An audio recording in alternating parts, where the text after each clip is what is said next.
Amis du petit écran, bienvenue dans ce magazine. Un instant avec, et comme vous le savez, un instant avec, c'est une manière pour nous de clarifier vos zones d'ombre en apportant sur vous une personnalité dans un domaine quelconque. Et aujourd'hui, vous le constatez que nous avons atterri quelque part à la rencontre d'un promoteur.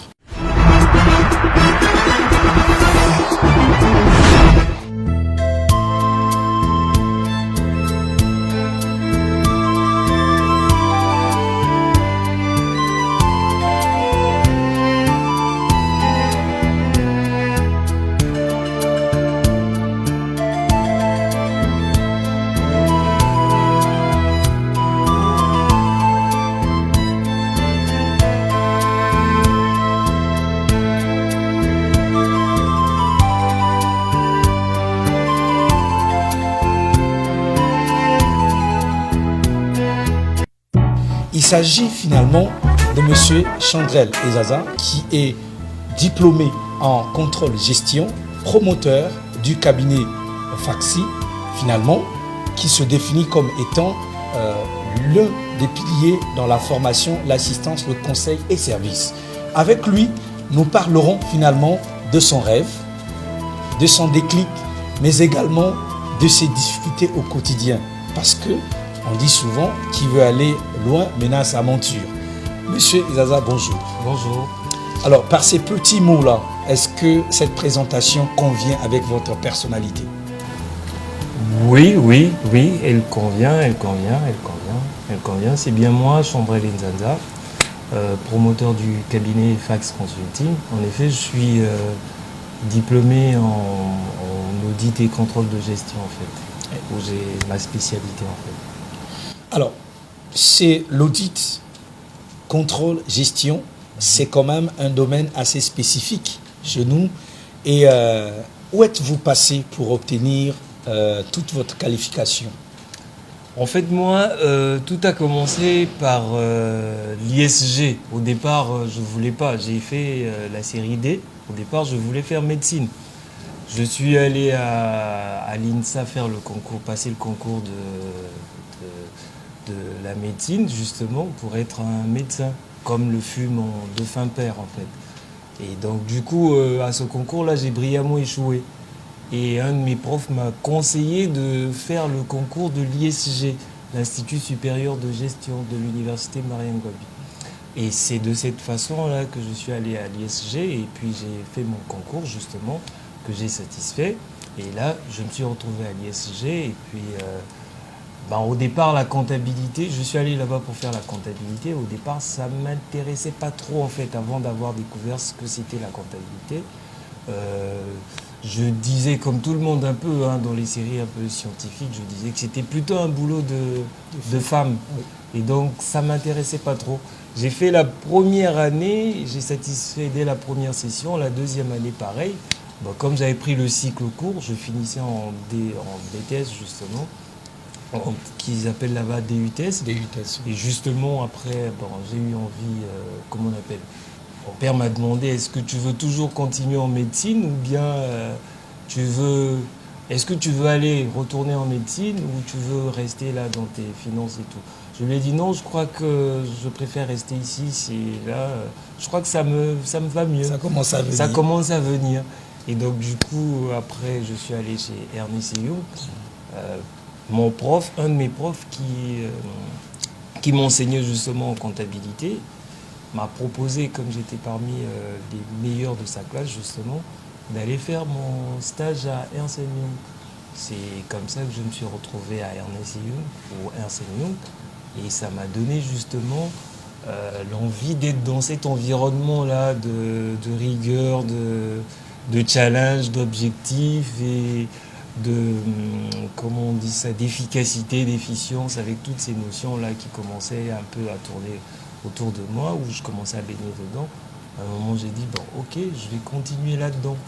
Et je me suis rapproché de l'associé de Ernest Young, qui lui me dit, si tu veux faire carrière chez nous, il te faut un minimum bac plus 5, sinon après un moment, tu seras plafonné.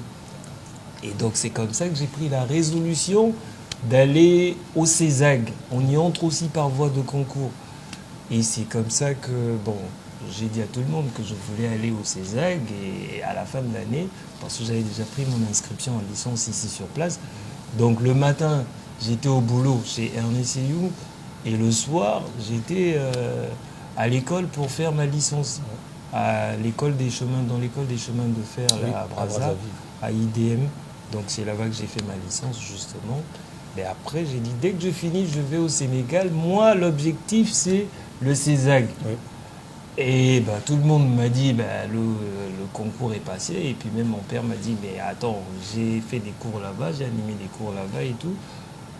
Mais on n'y entre pas comme ça. C'est par voie de concours et en plus, c'est cher payé. J'ai dit, oui, moi, c'est là-bas que je veux aller. Et tout. Il dit, mais le concours est déjà passé. Tu as tout raté, c'est fini et tout. J'arrive au Sénégal, je prends mon inscription à l'université catholique, où je suis resté. Bon, ça a changé un peu des habitudes du Congo à l'université. Là-bas, à l'université catholique, on était obligé d'être en veste tous les jours. Une tenue de tout le monde en veste tous les jours. Donc, on arrive le matin à 7h30. Après 7h30, les portails sont fermés et tu restes dehors. Donc, du coup, cette rigueur-là, un peu, comme disaient mes amis, chez les cathos, m'a permis, en fait, de recentrer, de me reconcentrer dans les délais et tout par rapport au travail. Et puis, bon, voilà, c'est comme ça qu'à la fin de l'année, je n'avais même plus l'intention d'aller au CESAG parce que l'université catholique, c'était bien, je travaillais bien, justement, et j'avais de bonnes notes. Et il y a un de mes profs qui s'appelle Mornion, qui vient aussi parfois au Congo ici animer des séminaires, qui me dit, mais attends, pourquoi tu ne fais pas le concours du CESAG? J'ai dit, mais c'est quoi cette histoire? Ça revient encore. Je lui ai dit, mais oui, mais c'est cher payé et en plus, je ne suis pas sûr de satisfaire. Il me dit, ah non, il y a des gens qui sont là-bas et qui n'arrivent même pas à faire des exercices que tu fais ici. La consolidation, tu as eu 20 sur 20. Je n'ai jamais donné 20 sur 20 en consolidation ici, depuis que je suis là. J'ai dit, je te conseille de faire ça. J'ai dit, mais si je perds mes 10 000, je suis étudiant ici, c'est quand même... hein. Et je rappelle juste que je quittais de très loin quand même. Hein. Là où j'habitais, c'était à Liberté 5 pour ceux qui connaissent. Et mon école se trouvait au centre-ville, à la place de l'Indépendance. Donc c'était une longue distance. Parfois, je rentrais à pied. Donc, du coup, je dis non, c'est pas possible. Il me dit non, si tu rates, je te remets tes 10 000. C'est comme ça que je suis allé faire le concours du CESAG et j'ai satisfait justement à ce concours. Sur 79 de ma promotion, j'étais 9e en fait à l'entrée. Et donc, et là, je me suis retrouvé là dans le CESAG. L'année qui suivait, j'ai demandé à mes parents justement de garder les deux écoles, justement poursuivre mon Master 1, finir. J'ai fini mon Master 1, poursuivre mon Master 2, où j'ai eu un Master en comptabilité et finance, et commencer au CESAG, où j'ai fini par avoir un DESS en audit et contrôle de gestion. Et c'est comme ça qu'après, bon, déjà quand j'étais en train d'étudier, Ecobank m'avait déjà recruté. Donc Ecobank m'a recruté environ 6 mois avant que je quitte le Sénégal. Donc c'est en décembre justement 2011 que je suis rentré ici au Congo, travailler chez Ecobank en fait. Mais entre-temps, j'ai eu à faire d'autres expériences au Sénégal, entre autres à la LONASE où je travaille avec un expert comptable comme consultant justement dans la réingénierie des systèmes ou des processus en fait. Alors, de ce parcours, on a presque l'eau à la bouche, hein, en sentant qu'il y a eu de la détermination, mais des fois aussi, ça s'est basé sur des challenges. Alors, comment êtes-vous arrivé? Parce qu'après, quand même, au vu de l'expérience où Ecobank vous dépêche déjà pendant que vous êtes sur le banc de l'école, et vous avez fait d'autres boîtes, mais comment arrive l'envie et la nécessité de pouvoir instaurer un cabinet aujourd'hui qu'on a appelé Fax? En fait, c'est parti, c'est pas dire du mal, en fait, c'est parti un peu d'une déception. C'est Ecobank, je parle, c'est Ecobank Sénégal qui avait fait les entretiens et tout, qui avait demandé au CESAG d'envoyer les dossiers des finalistes et tout. Et c'est EcoBank Sénégal qui a fait le recrutement et tout. Jusqu'après, on nous a mis en contact, on m'a mis en contact avec le bureau du Congo et tout. C'est comme ça que je suis arrivé. Mais en quittant le Sénégal, je m'attendais à avoir quelque chose de similaire dans la façon de fonctionner. Oui. Mais j'étais un peu déçu parce que c'est pas vraiment ce que j'ai trouvé. Et je me disais, mais bon, la seule référence que j'ai par rapport aux entreprises, c'est quand même Ernest Young où je suis passé. Je dis, mais si on pouvait être un tant soit peu sérieux dans les conditions de travail, on pourra améliorer considérablement les résultats et tout. Donc du coup, par rapport à ça, ça commençait à devenir... J'ai commencé plutôt à accumuler beaucoup de déception et puis je dis, bon, ok, il y a vraiment des entreprises qui ont des difficultés, mais comme on n'est pas à l'intérieur, on ne peut pas savoir. Donc du coup, je vais plutôt créer une entreprise pour proposer. Et fort de ma position, en fait, j'étais l'adjoint directeur financier, qu'on dit en anglais deputy CFO, c'est comme ça qu'on m'appelait là-bas. Et de par ma position, mon travail était de mettre en place un système de contrôle de gestion, d'être en contact avec le groupe pour faire des reportings fiscalité et puis sur les assurances, les sinistres et tout. Et puis de faire les reportings de la COBAC, de la Banque centrale et tout. Et j'avais plutôt un rôle de conseiller auprès des autres chefs de département. Et puis auprès de la direction, je voyais les ratios et je disais par rapport à ça, on peut faire ci pour améliorer et tout. Donc du coup, j'étais déjà investi presque dans ce rôle-là de conseil. Et du coup, quand je suis... après, pendant, je crois, en 2013, bon, j'ai vraiment mûri la réflexion. J'ai dit, bon, ok, je vais créer un cabinet pour proposer, pour conseiller, pour apporter un œil extérieur à l'entreprise. Un œil extérieur à l'entreprise, comme ça, on pourra aider les entreprises justement à voir ce qui ne marche pas et tout. À force d'être dans la routine, on a l'impression que tout ce qu'on fait est bon.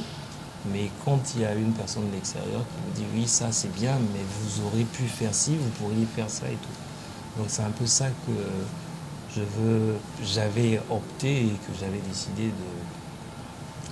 J'avais pris la résolution plutôt de proposer aux entreprises. Et donc c'était ça. Et à partir de ce moment, j'ai commencé à rédiger en fait le projet Fax. J'ai commencé à rédiger le projet Fax. Et pour donner corps à ce projet, je me suis souvenu d'un exercice qu'on avait fait en classe au CESAG. Parce qu'au CESAG, on avait un cours qui s'appelle création de cabinet. Donc on a été formé pour ça aussi, parce qu'ils forment des gens pour après qui créent leur cabinet et tout, qu'ils soient des consultants. Donc je me suis inspiré de cet exercice que j'avais fait en classe. Au départ, cet exercice s'appelait AEC, Audit, Expertise et Conseil. C'était un exercice à faire à la maison ou un projet d'entreprise. Dès qu'on commence l'année, tu as ton projet et tu l'améliores au fur et à mesure que tu avances et tout. Après, il y a des simulations d'entreprise, de conseil d'administration et tout. Donc moi, je dirigeais AEC. C'était ça déjà mon projet. Et quand on parle cabinet aujourd'hui, c'est vrai, partant de l'école et ensuite la mise en œuvre, à quoi se résume exactement, pour ne pas prendre l'anecdote d'un comédien de chez nous qui parlait de cabinet, mais à quoi se résume le travail au quotidien d'un cabinet? Le travail au quotidien d'un cabinet, c'est de réfléchir sur des thématiques en fait. Ça de façon un peu générale, de réfléchir sur des thématiques et d'essayer d'en apporter des solutions. Et là, d'aller sur des faits concrets des entreprises qui nous approchent ou de voir par rapport à la situation économique du pays ou toute autre situation, d'essayer d'apporter sa réponse et d'aller vers les clients ou les entreprises qui sont sur la place. Donc ça fait qu'au quotidien, les challenges sont ceux-là en fait. Et par moment, vous êtes obligé de surpasser l'étape de conseil, c'est-à-dire d'imprimer aussi le rythme à certaines entreprises, notamment dans la formation et même le coaching. Et comment vous vous prenez à ce moment-là? Oui, dans ce cadre, on a une possibilité, c'est-à-dire on a l'option qu'on utilise, c'est de conseiller directement le responsable d'entreprise Et en échangeant avec lui, on se rend bien compte qu'il y a deux fois une certaine ignorance sur certains domaines en fait. Et donc du coup, nous on vient vers ce responsable d'entreprise. À ce moment, on conseille, on lui dit, bon ok, par rapport à ça, vous pouvez faire ci, par rapport à ça, vous pouvez faire ci. Nous, on ne fait que le travail de conseiller. Et qui n'est pas à confondre avec celui qui dirige. Nous, on ne dirige pas, on fait que conseiller. Maintenant, c'est au responsable d'entreprise, en connaissance de cause, là encore c'est important de le rappeler, peut prendre une décision avisée.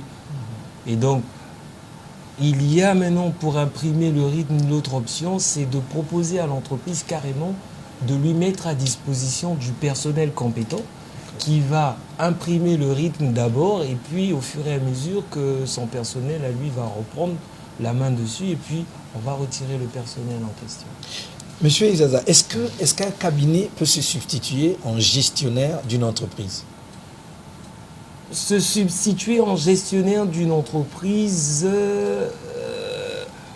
oui, il y a l'option où il y a une activité qu'on propose et qui était à la mode surtout dans la période du boom pétrolier qu'on a connu et tout, qui s'appelait le facility management. Il y avait des entreprises qui sont spécialisées par exemple dans l'industrie ou dans le BTP, qui sont des entreprises internationales qui viennent ici et qui demandent à un cabinet de la place de faire tout ce qui est métier support. Eux, ils vont se concentrer sur leur cœur de métier. Donc s'ils sont menuisiers, ils vont se concentrer sur la menuiserie. Tout ce qui est gestion de courrier, gestion de comptabilité, gestion comptable, tout ce qui est fiscal et tout, c'est pas leur problème, c'est au cabinet de gérer. C'est un peu dans ce sens-là que le cabinet devient gestionnaire d'une activité ou d'une branche, d'une partie de l'activité de l'entreprise ou carrément de toutes les activités support de l'entreprise. Alors, M. Zaza, après avoir survolé ces missions de cabinet, nous aimerions maintenant rentrer un peu dans votre tréfonds, c'est-à-dire le cabinet fax. Comment vous arrivez à le présenter? Fax, ça veut dire formation, assistance, conseil et service aux entreprises. Le F, comme je disais, c'est pour formation. Donc, la première mission ou les 4 missions de fax sont les 4 que je viens de citer. Mais le premier pilier, c'est la formation. Parce qu'on est parti de l'hypothèse que sans la formation, on n'a pas en fait un terreau propice pour gérer de bonnes informations. Donc, nous, on passe par la formation pour que, au sein des entreprises, les dirigeants ou même ceux qui sont employés et tout, soient avisés et soient en phase avec les théories économiques qui existent, en phase avec les théories de management qui existent et en phase avec leurs propres dirigeants. Parce que s'il y a un décalage ou un fossé trop énorme entre ceux qui dirigent et ceux qui sont dirigés, il y aura l'incompréhension totale. Un comptable qui n'est pas informé sur les évolutions de la comptabilité, il va exposer son entreprise. Et même un directeur qui n'est pas informé sur les évolutions, par exemple, de la comptabilité avec les réformes de la nouvelle norme de l'OADA, là. Plutôt la nouvelle loi de l'OADA révisée, l'OADA révisée. Donc, si lui-même, le directeur, il n'est pas informé, on va lui présenter les choses, il peut signer et puis exposer son entreprise. Donc, c'est un peu dans ce sens-là que nous, on s'engage dans la formation, on s'engage à accompagner les entreprises, en fait, pour que le personnel... rien que pour le personnel, en fait, le fait d'être formé, pour eux, ça fait renaître un sentiment d'appartenance et il y a plus de dévouement après, quoi. Et parlons de la formation, c'est quand même un terme générique. Dans quel secteur intervenez-vous directement au sein des entreprises?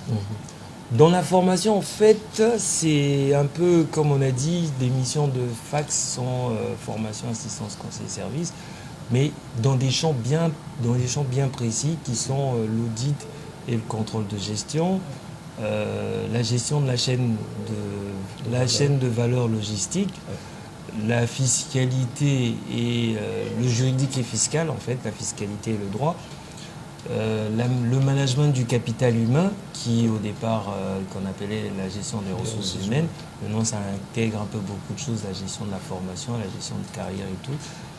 Et il y a aussi l'organisation, méthode et conformité.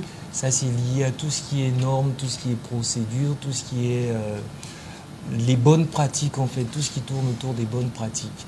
Il y a aussi, comme on appelle, l'informatique.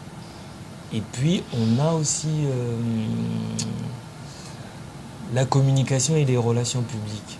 Donc, c'est un peu, on en a environ 10, en fait, 10 champs d'action. Et pour vous déployer, vous utilisez combien de personnes que vous mettez au pas de votre challenge? Pour nous déployer, en fait, on utilise d'abord 2 types de personnes. Le premier type, c'est le personnel qu'on appelle le personnel d'affaires ou le personnel de processus d'affaires. Ce personnel est chargé d'être au front office, en fait. Et ça, nous, on les appelle les consultants de chez Fax. Eux, ils sont chargés d'aller proposer des services liés à leurs compétences. Et ce personnel, c'est généralement pour nous des gens qui ont une certaine expérience. On travaille aussi